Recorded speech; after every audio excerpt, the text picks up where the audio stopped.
22, time for weather, and Becca Callahan joins us from the Billiken Forecast Center.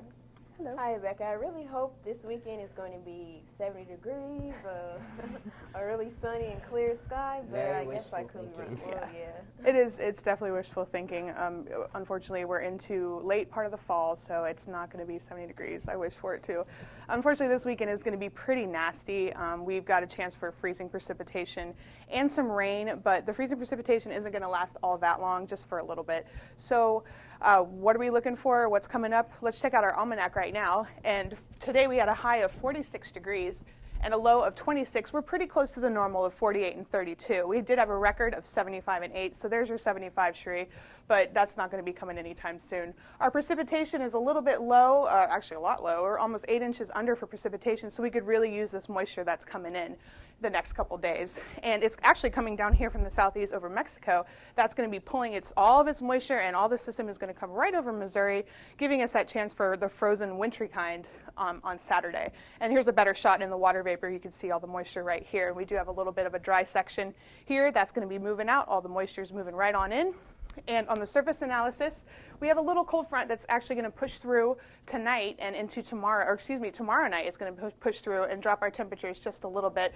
And the system that we're trying to watch is still down in the Pacific, but that'll be coming up on Saturday and Sunday. So how does this freezing rain happen? We've got the cold air from that cold front coming in tomorrow night. That's going to be sitting down on the surface, and then this warm air is going to come right up and over it. So when it rains, it's going to be warm and then hits the freezing layer at the surface and causes this ice.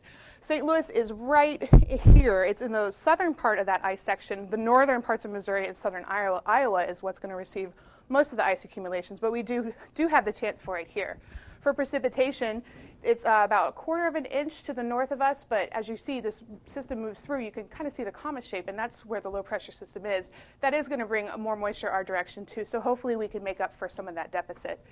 And for tonight's temperatures, we do have a pretty good gradient. We've got mid to lower 20s in the north of us with that cool Canadian air moving down. And to our southern sections, we have upper 30s, almost reaching 40, I think, in some areas. But for tonight here in St. Louis, we have 31 degrees, mostly clear skies. Winds are going to be out of the south from 5 to 10 miles per hour and a sunrise of 6:58. And for tomorrow, Friday, that's going to be our best day, I think, this week. 51 degrees with a low of 29. And Saturday is when that freezing rain comes in, and that's going to be in the morning for a couple hours, and then after that the temperatures will rise and the rain will come through. So for Sunday we've got 56 degrees, but that's going to be falling with the passage of that front, and then Monday and Tuesday is going to be a little chilly with highs only in the 40s, and then Tuesday in upper 30s. So I guess take advantage of Friday. Yes, take advantage of Friday. That'll be the day. So. Yes, this weekend I'll just be sitting in with a hot cup of cocoa and a warm blanket. That's my plan too. Well, thanks, Becca. Up after the break, Sports Director Stephanie Wilga will be here for the Billiken Sports Update. We'll also get a recap of the annual Lunarfest celebration, so stick around. Welcome back to SLU News 22. Sports Director Stephanie Wilga is here with us. So, Stephanie, what do you have for us about Billiken Sports tonight? Well, we have a lot. First, we're going to tell you how the Billikens did this week, and then new sports reporter Edward Burch will have a preview of this weekend's football championship game. First off, I hate to say it, but our Billiken sports teams had a rough patch this past couple weeks. Two sports saw the end of their play, and both basketball teams suffered heartbreaking losses. Let's start off with volleyball.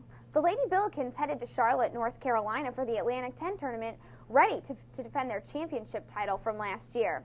They defeated George Washington 3-0 in the first round, sending them to the semifinals against Xavier, where they battled their hearts out but unfortunately lost 3-2.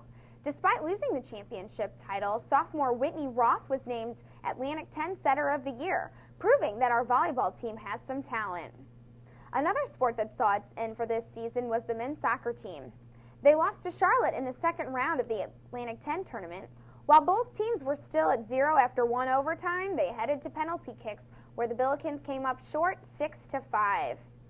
Despite their loss in the A10 tournament, our 12th ranked soccer team was lucky enough to get a bid in the NCAA tournament, and they played at home against the Illinois Chicago Flames.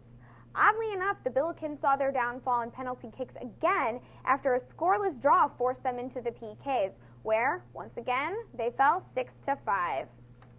However, junior Kyle Patterson was named Atlantic 10 Offensive Player of the Year after scoring 10 goals and having 4 assists, so congratulations goes out to Kyle. This week, both of our basketball teams hit the road. The women faced off against Tennessee Martin on Tuesday, and despite an impressive rally in the second half, lost 71-68. Something else to mention, though, is freshman Lauren Wood scored a team and career high of 20 points in the game. Wednesday, the men's team headed to Ohio to take on the Kent State Golden Flashes, and Kent certainly was flashy, defeating St. Louis an incredible 81-40. Kent State shot an impressive 72% in the first half, while our Billikens shot only 31% for the entire game, missing all 11 of their attempted three-point shots. Another factor that contributed to the men's loss, they committed 19 turnovers, while Kent State only had 9. Kevin Lish and Paul Eckerly were the leading scorers with the Bills with 8 apiece. Now, sports reporter Edward Burch is here, and he's got a preview of the football championship games this weekend. Yes, I do, Stephanie. Thank you very much. You're It's welcome. great to be a part of the team. You know, there's nothing quite like Championship Saturday, and this year's is quite possibly the best since the inception of the BCS format. To begin our three-course meal, the number 6 Virginia Tech Hokies face off against the number 11 Boston College. The BC Eagles will try to play spoiler in this game with a great quarterback in Matt Ryan, but the Hokies will step on the field with an intensity that will not let up, and I'm sure that they will want a championship to dedicate to the victims of the shootings that took place in Blacksburg this past spring. So I feel the Hokies will win a close one in Jacksonville. Kickoff for that game starts at noon Saturday on ABC. The second dish is on 3 p.m. on CBS from the Georgia Dome. It features Southeastern Conference champions LSU and the Tennessee Volunteers.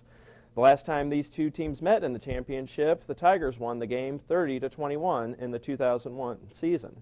LSU is the favorite for this game, but the only teams to win against LSU this season are Kentucky and Arkansas, who the Volunteers have both beaten earlier this season. Tennessee loves to play as an underdog, so I'm going to go with the Volunteers on this one. And speaking of underdogs, the number 1 Missouri Tigers are going into the Big 12 championship game as the team not favored to win. The Tigers' only loss of the season came at the hands of the 9th-ranked Oklahoma Sooners 41-31 earlier this season in Norman, Oklahoma.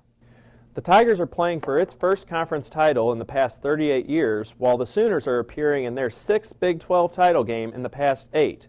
But whatever happened in the past happened in the past. Mizzou's a much more mature football team with a Heisman-like quarterback at Chase Daniels, and the Tigers will definitely have revenge on their minds Saturday in San Antonio. Kickoff for that game is at 7 p.m. on ABC. And hopefully they can improve their record and make it on to the national championship game. Wouldn't that be awesome? Oh, yes. Thanks for the report, Edward, and we're really glad to have you as a part of our team. Glad to be on the team. Well, that wraps up Billiken Sports. Let's hope this weekend brings a little bit more luck for our basketball team. Yeah, let's hope so. Thanks, Stephanie. Thank you, Stephanie. Well, the annual celebration, Lunarfest, was held this week, and reporters Candice Naranjo and Bill Kulungowski have more on this report. On Wednesday evening, Asian Students in Action presented the 6th annual Lunarfest, celebrating the start of the lunar calendar, which forms part of many Asian customs.